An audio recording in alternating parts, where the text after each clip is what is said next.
Well, Dean, thank you for your time. Let's just get all the nonsense out of the way first. Then, Scott Hogan, has he trained? Is his buttock all right now? His buttock's fine. He's trained all week. He's trained Monday, Tuesday, Thursday, and he's available for selection. So he's back in the squad for what is a big game. Obviously, not as much time between games as you thought you were going to get, but it's a big game against Newcastle United. Has his head been affected by links and stories and rumours and this, that and the other? Well, I mean, that's a conversation I'll have with him tomorrow morning and see how he is, because there's obviously been a lot of speculation. There's been offers from from clubs for him, but we said all along that he's got a value to us and we want to keep him at the football club if we can. Unless the valuation is met by any of the clubs that are looking at him. So there have been offers so far, but none of them have been accepted? That's what I'm led to believe, so far. Okay. As far as from your point of view, I mean, as you say, you'd like to keep Scott. He's a striker. If he were to go, he would have to be replaced. Certainly his goals would have to be replaced, wouldn't they? Would that be done? Can that be done internally, or would you be looking externally? Well, we've certainly got to bring people in if Scott goes. You see the valuations that are put on Scott at the moment already.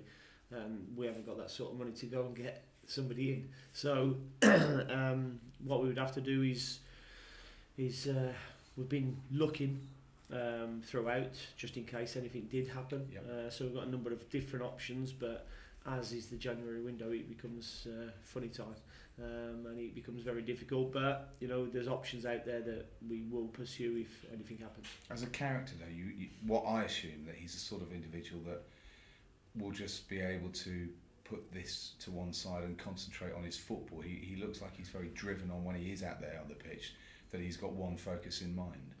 Yeah, I think that's the thing with it. He is a driven person. I think you can see that by his demeanour on the pitch, his goal scoring record since he's come back, and when he was at Rochdale before, which prompted us to go and take him from Rochdale.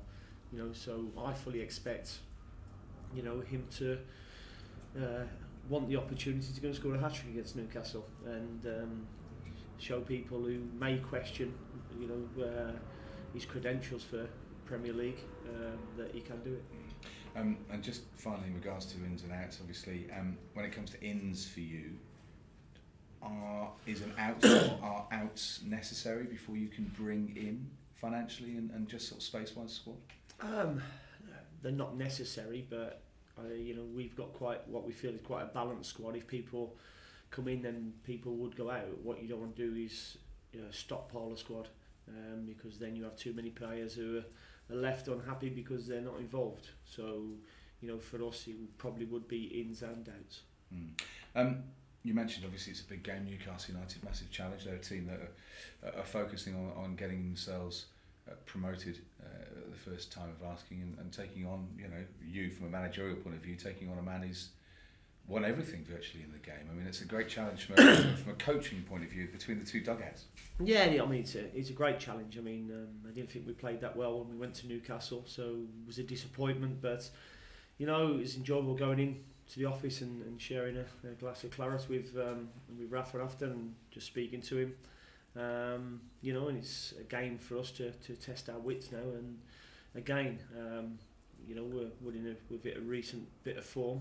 I know we played against non-league opposition of the week, but we were very clinical and played well, and we beat Birmingham City quite comfortably the week before. So we feel that we're in a good place at the moment. The players are looking forward to the game, and it's a great opportunity for us, because a club of Newcastle's size and stature coming to Griffin Park, I think it might be a little bit different for them.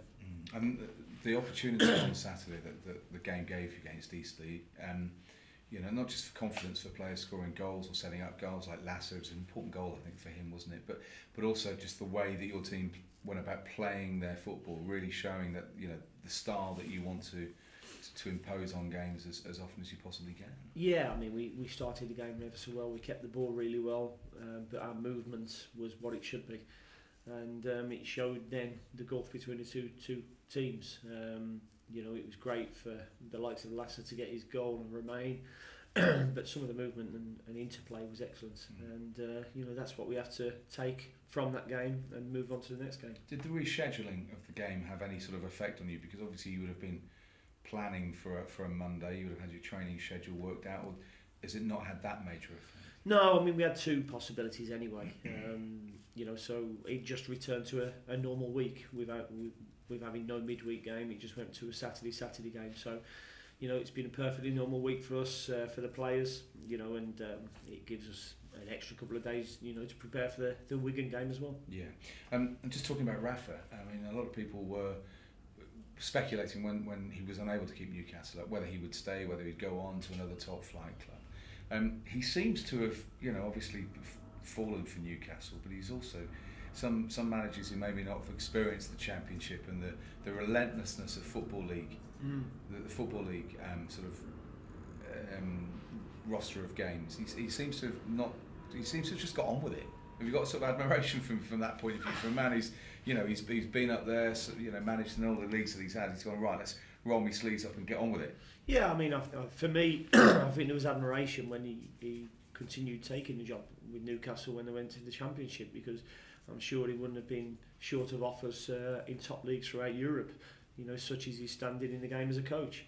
And what he's done with Newcastle in the Championship has been admirable. Everybody can point out the quality of the players they've got, you know, and the funds that they've got and the support that they've got, but they still need to go and do it right week in, week out, and you know, if you watch them, they certainly do that. Having interview in the near future, in a couple of weeks' time, is the next round of the FA Cup. Obviously, after that Eastleigh victory, has there been much chat in the dressing room about going to Stamford Bridge and taking on another team that likes to play three at the back? Only from Josh McEachran. But yeah, I mean, my first reaction to the draw was, oh no, and then you think about it and you think, yeah, actually quite interesting. It's the toughest draw you can get, away from home against the current leaders of the league in the land, and away from home. But then what makes it interesting is you know, location, and it's only down the road from us, you know, and we're playing well. We've both got big games on this Tuesday. You know, I think they've got Liverpool, we've got Aston Villa, so it'll be down to probably who rotates the best. Yeah, but I mean, you know, is it something that it's happened now? But as professional coaches and players, you go, right, that's in 2 weeks' time. We've got two big games or whatever before then. Yeah, there's no thought of it at the moment at all. You know, I mean, we've got a massive game in its own right against Newcastle United, who, you know, for us at Griffin Park to be hosting, you know, a club like that, and then a few weeks later a club like Aston Villa, it just shows us how far that we've come as a football club, and we're looking forward to it, and we feel we're competitive, as I've said before, in this league, and we want to show people what we're about and do that against Newcastle. And you sort of feel that there's a bit of form, a bit of momentum now building, you know, the sort of, the game against Norwich was obviously a bit frustrating in the way it ended up, but also then Birmingham, then Eastleigh. You feel that there's just that you know, to use maybe a pun that will be appropriate later today, a snowball starting to roll down the hill? I just feel there's a lot more confidence in what we're doing and how we're doing it. The players look confident in executing plans, you know, and they look confident in the system that we're playing, in how we're doing it, you know, and they've got a great belief in each other now. And finally for me, as far as other team news, obviously the Buttock is fine, but other injuries, have any other problems? Andreas, I know, obviously has missed, but anyone else? No, Andreas is back training, so he's in full training as well. There's a few sniffles going around the place. I think that's likewise in every workplace at the moment. So the hand gels are certainly getting their use this week.